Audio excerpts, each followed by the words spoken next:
السلام علیکم ورحمۃ اللہ وبرکاتہ۔ محمد فراز قادری برکاتی سائن دھراوی ممبئی کی جانب سے یہ سوال ہے کہ آج کل کچھ محفلوں میں یہ شعر پڑھا جا رہا ہے، جس کو علی کے در سے عقیدہ نہیں ملا، ملا ملا اسے مولا نہیں ملا، کافر بتا رہے ہیں یہ حیدر کے باپ کو، خود ان کو اپنے باپ کا شجرہ نہیں ملا۔ اس طرح کا شعر محفلوں میں پڑھنا کیسا ہے اور پڑھنے والے پر کیا حکم ہے؟ تو دیکھیں، جس شعر کے بارے میں پوچھا گیا ہے اس کا پہلا مصرع جس کو علی کے در سے عقیدہ نہیں ملا، ملا ملا اسے مولا نہیں ملا، یہ اہل سنت و جماعت کے مطابق ہے کہ اہل سنت ہی و جماعت ہے جسے حضرت علی شیر خدا رضی اللہ عنہ کے در سے ہی یہ عقیدہ ملا کہ شیخین یعنی حضرت ابو بکر صدیق و عمر رضی اللہ عنہما یہ اہل جنت کے سب بوڑھوں اور جوانوں کے سردار ہیں بعد انبیاء و مرسلین علیہم السلام کے۔ انہی کے در سے ہمیں یہ عقیدہ ملا کہ حضور صلی اللہ تعالی علیہ وسلم کے بعد ساری کائنات میں انبیاء و مرسلین علیہم السلام کے بعد سب سے افضل حضرت ابو بکر صدیق و عمر رضی اللہ تعالی عنہما ہیں۔ انہی کے در سے ہمیں یہ عقیدہ ملا کہ جو مجھے یعنی حضرت علی رضی اللہ تعالی عنہ کو شیخین کریمین یعنی حضرت ابو بکر صدیق و عمر رضی اللہ تعالی عنہما سے افضل بتائیں، اسے 80 کوڑے مارے جائیں۔ انہی کے در سے ہمیں یہ عقیدہ ملا کہ باغ فتق کے بارے میں جو فیصلہ امیر المؤمنین سیدنا ابو بکر صدیق رضی اللہ عنہ نے فرمایا تھا وہ حق تھا، ورنہ حضرت علی رضی اللہ عنہ اپنے دور خلافت میں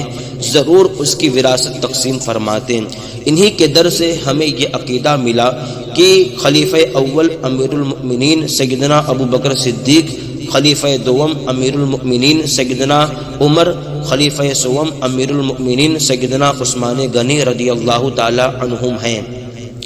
انہی کے در سے ہمیں یہ عقیدہ ملا کہ حضور صلی اللہ تعالی علیہ وسلم کے بعد خلیفہ ابو بکر صدیق رضی اللہ تعالی عنہ ہوں گے۔ انہی کے در سے ہمیں یہ عقیدہ ملا کہ علی کی محبت اور ابو بکر سے عداوت کسی مومن کے دل میں جمع نہیں ہو سکتی، اور ابو بکر و عمر کی محبت اور میری عداوت کسی مومن کے دل میں جمع نہیں ہو سکتی۔ انہی کے در سے ہمیں یہ عقیدہ ملا کہ جو مجھے یعنی حضرت علی رضی اللہ تعالی عنہ کو ابو بکر صدیق و عمر پر فضیلت دے وہ کذاب ہے یعنی جھوٹا ہے۔ انہی کے در سے ہمیں یہ عقیدہ ملا کہ تمام صحابہ جنتی ہیں، ان میں سے کسی کی شان میں گستاخی کرنا بے ادبی، گمراہی و بے دینی ہے۔ تو جنہیں علی کے در سے یہ عقائد ملے وہی اہل سنت و جماعت ہیں، اور جنہیں حضرت علی کے در سے یہ عقائد نہیں ملے واقعی انہیں شیعہ، رافضی، تبرعی ملا تو ملا لیکن مولا علی مشکل کشا رضی اللہ عنہ نہ ملے۔ اب ہم حضرت علی شیر خدا رضی اللہ عنہ ہی کی کچھ روایت پیش کریں گے جس سے مذکورہ بالا عقائد روزے روشن کی طرح عیا ہوں گے۔ سنن ترمذی شریف کی حدیث ہے، حضرت امام حسین رضی اللہ عنہ اپنے والد مولا کائنات شیر خدا رضی اللہ عنہ سے روایت کرتے ہیں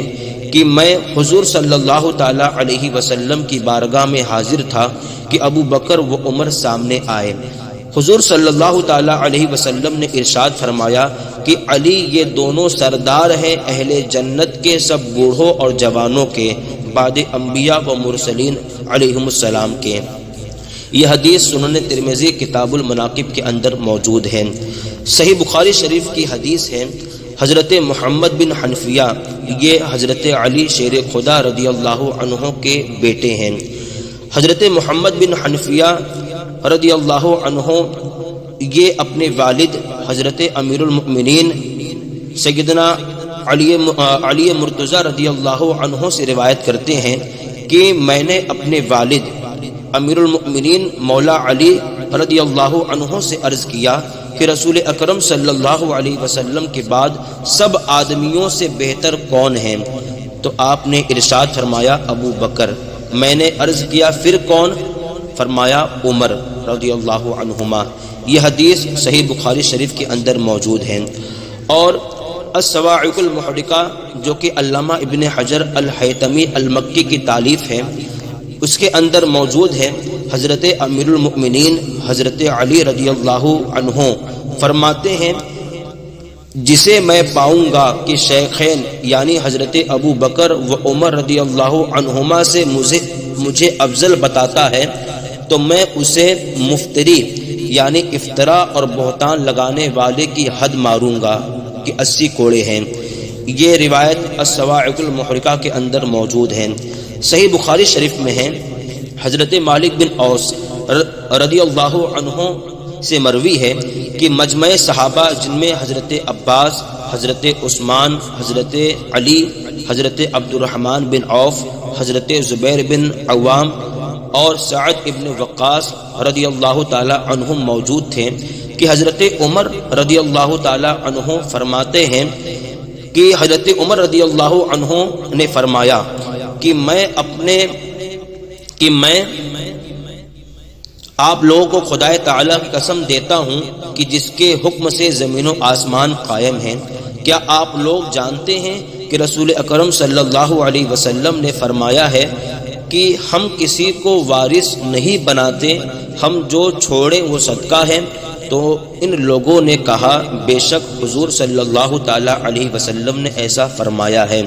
پھر وہ حضرت علی اور حضرت عباس رضی اللہ تعالی عنہما کی طرف متوجہ ہوئے اور فرمایا میں آپ دونوں کو خدائے تعالیٰ کی قسم دیتا ہوں کہ کیا آپ لوگ جانتے ہیں کہ حضور نے ایسا فرمایا ہے؟ تو ان لوگوں نے بھی کہا کہ ہاں حضور صلی اللہ تعالی علیہ وسلم نے ایسا فرمایا ہے۔ یہ حدیث صحیح بخاری شریف جلد 5 صفحہ نمبر 89 کے اندر موجود ہے۔ اس حدیث سے معلوم ہوا کہ حضرت ابو بکر صدیق رضی اللہ عنہ نے حضرت سیدہ فاطمہ رضی اللہ تعالی عنہا کو اگر باغ فدق نہیں دیا تو اسی حدیث کی وجہ سے، ورنہ جب حضرت علی رضی اللہ عنہ کی خلافت کا زمانہ آیا تو حضور کا ترکہ خیبر اور باغ فدق وغیرہ ان کے قبضے میں ہوا، مگر ان میں سے کسی ازواج مطہرات و حضرت عباس اور ان کی اولاد رضی اللہ تعالی عنہم کو حصہ نہ دیا۔ اس سے پتہ چلا کہ سیدنا ابو بکر صدیق رضی اللہ عنہ کا فیصلہ بالکل حق تھا۔ ابن عساکر کی روایت ہے، حضرت علی شیر خدا رضی اللہ تعالی عنہ فرماتے ہیں حضور صلی اللہ تعالی علیہ وسلم نے انتقال فرمایا، ہم نے اپنے کاموں میں نظر کی تو اپنی دنیا یعنی خلافت کے لیے اسے پسند کیا جسے رسول اکرم صلی اللہ علیہ وسلم نے ہمارے دین یعنی نماز کے لیے پسند فرمایا تھا کہ نماز تو اسلام کی بزرگی اور دین کی درستی تھی، لہذا ہم نے ابو بکر رضی اللہ تعالی عنہ سے بیعت کی اور وہ اس کے لائق تھے، ہم میں کسی نے اس بارے میں اختلاف نہ کیا۔ یہ روایت ابن عساکر کے اندر موجود ہے۔ المعجم الاوسط کی حدیث ہے، حضرت ابو جحیفہ رضی اللہ تعالی عنہ سے روایت ہے، وہ کہتے ہیں کہ میں حضرت علی رضی اللہ عنہ کے گھر میں داخل ہوا اور کہا اے رسول اکرم صلی اللہ علیہ وسلم کے بعد سب سے افضل شخص؟ تو حضرت علی رضی اللہ تعالی عنہ نے فرمایا ٹھہر جا، تجھ پر افسوس ہے اے ابو جحیفہ، کیا تجھے بتاؤں کہ رسول اکرم صلی اللہ تعالی علیہ وسلم کے بعد لوگوں میں سب سے افضل کون ہے؟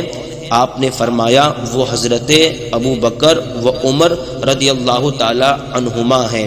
یہ حدیث حضرت علی رضی اللہ تعالی عنہ ہی سے روایت ہے، المعجم الاوسط للطبرانی میں ہے، اور المعجم الکبیر للطبرانی میں حضرت عمرو بن حریث رضی اللہ تعالی عنہ سے روایت ہے کہ حضرت علی رضی اللہ عنہ منبر پہ جلوہ گر ہوئے اور حضرت ابو بکر صدیق اور حضرت عمر رضی اللہ تعالی عنہما کا ذکر کیا اور فرمایا اس امت میں نبی اکرم صلی اللہ تعالی علیہ وسلم و دیگر انبیاء علیہم السلام کے بعد سب سے افضل، سب سے بہتر ابو بکر صدیق ہے، پھر عمر رضی اللہ تعالی عنہما ہے۔ یہ روایت یعنی المعجم الکبیر للطبرانی کی جو حدیث ہے کہ حضرت علی رضی اللہ تعالی عنہ خود فرماتے ہیں کہ انبیاء حضور صلی اللہ تعالی علیہ وسلم و دیگر انبیاء کے بعد سب سے افضل ابو بکر صدیق ہیں، پھر حضرت عمر رضی اللہ تعالی عنہما۔ دوسری روایت میں حضرت امام حسن رضی اللہ تعالی عنہ سے روایت ہے، وہ خود فرماتے ہیں، حضرت امام حسن رضی اللہ عنہ فرماتے ہیں خدا کی قسم اگر تیسرے کا نام لیتے تو عثمان کا نام لیتے۔ صحابہ کی شان میں گستاخی کرنے والے کے بارے میں بکثرت احادیث کتب احادیث کے اندر موجود ہیں، یہاں صرف 2 حدیث ذکر کی جاتی ہیں۔ سنن ترمذی شریف کی حدیث ہے، حضرت عبداللہ بن مغفل رضی اللہ عنہ سے روایت ہے کہ رسول اکرم صلی اللہ تعالی علیہ وسلم نے ارشاد فرمایا کہ میرے صحابہ کے بارے میں اللہ سے ڈرو، میرے بعد انہیں نشانہ نہ بنانا، یعنی تانو تشنیع کا نشانہ نہ بنانا۔ سو جس نے ان سے محبت کی تو میری محبت کی وجہ سے محبت کی، اور جس نے ان سے بغض رکھا اس نے میرے ساتھ بغض رکھنے کی بنا پر ان سے بغض رکھا، اور جس نے ان کو تکلیف دی اس نے یقیناً مجھے تکلیف دی، اور جس نے مجھے تکلیف دی اس نے یقیناً اللہ کو تکلیف دی، اور جس نے اللہ کو تکلیف دی عنقریب اسے اللہ پکڑے گا۔ یہ روایت سنن ترمذی کی ہے، اور المعجم الکبیر للطبرانی میں ہے۔ حضرت ابن عباس رضی اللہ عنہما سے روایت ہے کہ نبی کریم صلی اللہ تعالی علیہ وسلم نے ارشاد فرمایا جو میرے صحابہ کے بارے میں بدگوئی برا بھلا کہے اس پر اللہ کی، فرشتوں کی اور تمام لوگوں کی لعنت ہے۔ اور مذکورہ بالا شعر کا دوسرا مصرع کافر بتا رہے ہیں یہ حیدر کے باپ کو، خود ان کو اپنے باپ کا شجرہ نہیں ملا۔ اس مصرعے میں ان فقہا، محدثین، ائمہ مفسرین کی اہانت و گستاخی ہے جو حضرت علی رضی اللہ تعالی عنہ کے والد ابو طالب کے ایمان کے قائل نہیں ہیں۔ اب آپ خود فیصلہ کریں۔ قرآن مجید کی آیت کریمہ انک لا تہدی من احببت ولکن اللہ یہدی من یشاء وہو اعلم بالمہتدین، اے نبی تم ہدایت نہیں دیتے جسے دوست رکھو، ہاں خدا ہدایت دیتا ہے جسے چاہے، وہ خوب جانتا ہے جو راہ پانے والے ہیں۔ سورہ قصص آیت نمبر 56۔ یہ آیت کریمہ اس وقت نازل ہوئی جب حضور صلی اللہ تعالی علیہ وسلم نے ابو طالب سے مرتے وقت کلمہ پڑھنے کو کہا تو انہوں نے صاف انکار کیا اور کہا مجھے قریش عیب لگائیں گے کہ موت کی سختی سے گھبرا کر مسلمان ہو گیا، ورنہ آپ کی بات مان لیتا۔ اس پر اللہ رب العزت نے یہ آیت کریمہ نازل فرمائی، اور اس پر تمام مفسرین کا اجماع ہے کہ یہ آیت کریمہ ابو طالب کے حق میں نازل ہوئی۔ اب کیا صاحب معالم التنزیل و صاحب مدارک التنزیل و صاحب کشاف و صاحب جلالین و صاحب بغداوی و دیگر ائمہ مفسرین اور وہ محدثین جنہوں نے ابو طالب کے ایمان نہ لانے کی حدیثیں نقل کی، اور وہ فقہا جنہوں نے ان حدیثوں کو قبول کیا اور ان کی تکفیر کے قائل ہوئے، کیا ان فقہا و محدثین اور مفسرین کو پتہ نہیں تھا کہ ان کے والد اور دادا کون تھے؟ جو شعر میں کہا جا رہا ہے خود ان کو اپنے باپ کا شجرہ نہیں ملا۔ یہ فقہاء کرام، محدثین عظام اور مفسرین قرآن کی بارگاہ میں صریح اہانت و گستاخی اور گمراہی ہے۔ صحیح مسلم شریف کی روایت ہے لوگوں میں 2 کفر ہیں، کسی کے نسب پر طعنہ کشی اور میت پر نوحہ گیری کرنا۔ المستدرک کی حدیث ہے حضرت علی شیر خدا رضی اللہ عنہ سے روایت ہے کہ آپ فرماتے ہیں کہ رسول اکرم صلی اللہ تعالی علیہ وسلم نے ارشاد فرمایا جب میری امت اپنے علماء سے بغض رکھنے لگے تو ان پر اللہ رب العزت 4 طرح کا عذاب نازل فرمائے گا، قحط سالی، بادشاہ کی جانب سے مظالم، حکام کی خیانت اور دشمنوں کے مسلسل حملے۔ یہ حدیث المستدرک کے اندر موجود ہے۔ اور حدیث پاک میں ہے کسی مسلمان کو تکلیف دینے والا اللہ اور اس کے رسول صلی اللہ تعالی علیہ وسلم کو تکلیف دینے والے کی طرح ہے۔ تو جب کسی مسلمان کو بلا وجہ شرعی برا بھلا کہنا اور اس کی اہانت کرنا جائز نہیں، تو وہ علماء کرام جو ہمیں صراط مستقیم پر چلنے کا طریقہ بتاتے ہیں، ان کو برا بھلا کہنا اور ان کی اہانت کرنا کیوں کر جائز ہو سکتا ہے؟ المعجم الاوسط کی حدیث ہے، جس نے کسی مسلمان کو ناحق ایذا دی اس نے مجھے ایذا دی، اور جس نے مجھے ایذا دی اس نے اللہ عز و جل کو ایذا دی۔ پھر کسی عالم کے حق کو ہلکا جاننا یہ منافقت کی علامت ہے۔ فتاوی رضویہ شریف میں کنز العمال کے حوالے سے یہ حدیث موجود ہے، 3 شخصوں کے حق کو ہلکا نہ جانے گا مگر منافق، کھلا منافق۔ ایک وہ جسے اسلام میں بڑھاپا آیا، دوسرا علم والا، تیسرا بادشاہ اسلام عادل، یعنی وہ بادشاہ جو عادل ہے اسلام کا، بادشاہ اسلام جو کہ عادل ہے۔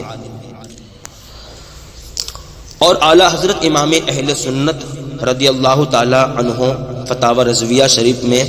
علماء کرام کی توہین کے سلسلے میں فرماتے ہیں کہ علماء کرام کی جو توہین کرتا ہے اس کے بارے میں آپ حکم فرماتے ہیں کہ سخت حرام، سخت گناہ، اشد کبیرہ، عالم دین سنی صحیح العقیدہ کہ لوگوں کو حق کی طرف بلائے اور حق کی بات بتائے، محمد صلی اللہ تعالی علیہ وسلم کا نائب ہے، اس کی تحقیر معاذ اللہ محمد الرسول اللہ صلی اللہ تعالی علیہ وسلم کی توہین ہے، اور محمد الرسول اللہ صلی اللہ علیہ وسلم کی جناب میں گستاخی موجب لعنت الہی و عذاب علیم ہے۔ فتاوی رضویہ جلد 23۔ لہذا ان تمام دلائل سے یہ بات بالکل واضح ہو گئی کہ مذکورہ شعر کا آخری مصرع پڑھنا جائز نہیں ہے۔ اگر کسی نعت خواں یا نقیب یا عالم نے مذکورہ شعر پڑھا ہے تو وہ اپنے اس غیر شرعی شعر کے پڑھنے سے توبہ اور استغفار کریں اور آئندہ نہ پڑھنے کا عہد کریں، اور اگر اس طرح کے شعر پڑھنے سے باز نہیں آتا تو مسلمان ایسے نعت خواں، خطیب یا نقیب کو اپنے پروگرام میں نہ بلائیں۔ اگر معلوم ہونے کے بعد بھی ایسے لوگوں کو بلاتے ہیں تو وہ لوگ گناہگار ہوں گے۔ واللہ ورسولہ اعلم بالصواب۔